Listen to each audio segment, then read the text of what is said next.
Lessons from Adventurous Women. Today we're talking to Jennifer about horseback riding. Jennifer, thank you for talking with us today. Thank you for having me.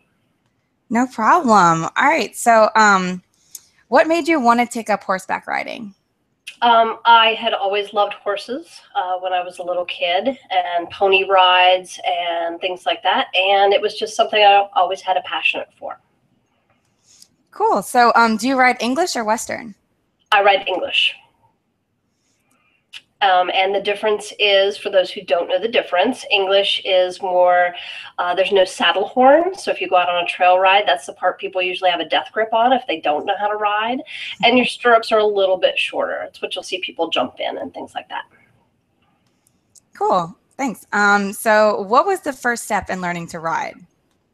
The first step in learning to ride, I think, is finding a place that will let you either take a trail ride and just see if you like it. And then find, most people start at what's called a school barn, where most of the horses are, the term we like to use is bomb-proof. And they're good for beginners. They give the basics.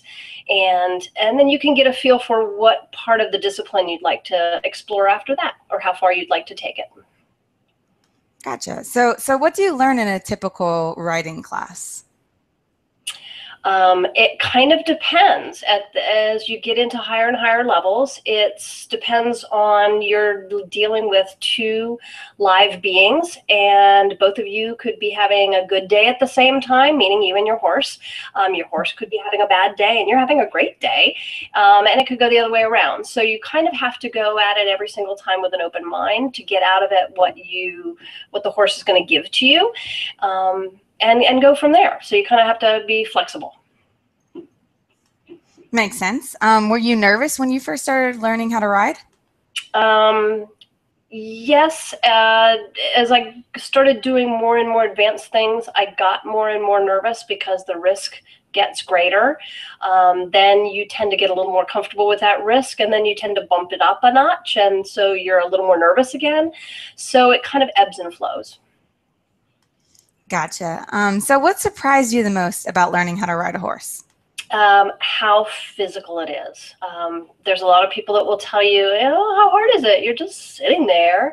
No, you're not. If you're just sitting there, and if you're a passenger, then you're not riding. You're not actively engaged with the horse, and if you're still on at the end of the ride, you're very lucky, and your horse was very kind to you because he let you off the ride. So it's a workout. I work hard. It's core strength. It's not just your legs, your arms, your body, and then at the end of the day, you've seen some beautiful scenery if you've had a ride. So it's a good workout out in some beautiful country.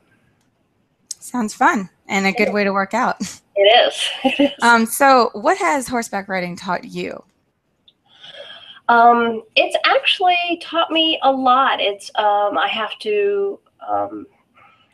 me that I have to go. I can't come into the barn with a particular plan on any given day. I can have a goal maybe. But if I come in there with an attitude and a whirl, in a bad mood and forming a song around, my horse has actually picked up on that, and we've ended up with either a horrible ride or I don't ride at all because then he feeds off that. So it's made me very aware of my own emotion and what it is I'm trying to accomplish in any ride. Makes sense. So what do you like most about being an equestrian? I like the freedom it gives you. I like the camaraderie of the barn. I love the horses.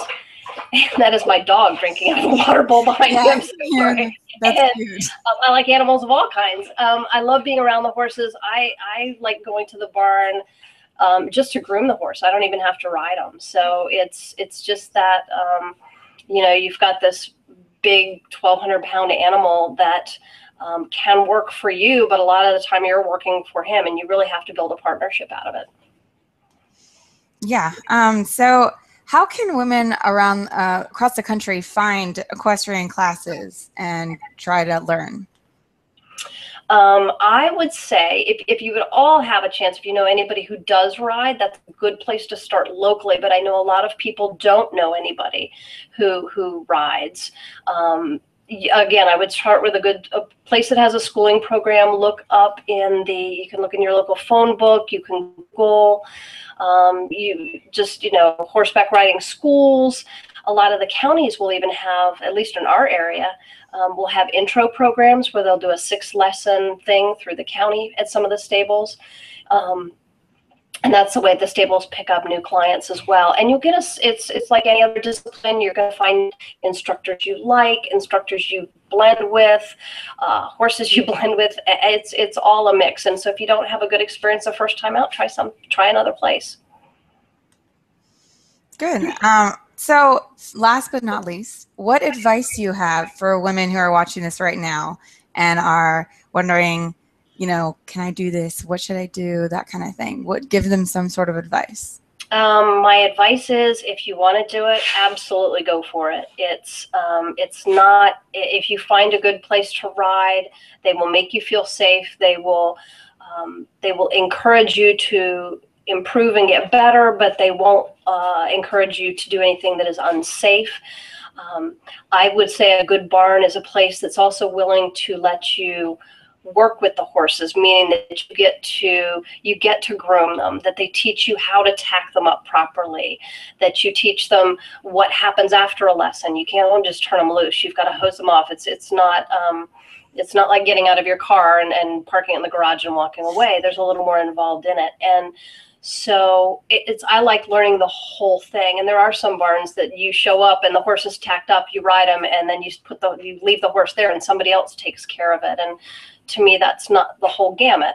So I would look for somebody that lets you explore as much of the experience as you possibly can. Good advice. All right. Well, that's all the questions I have for today. Thank you so much for joining us, Jennifer.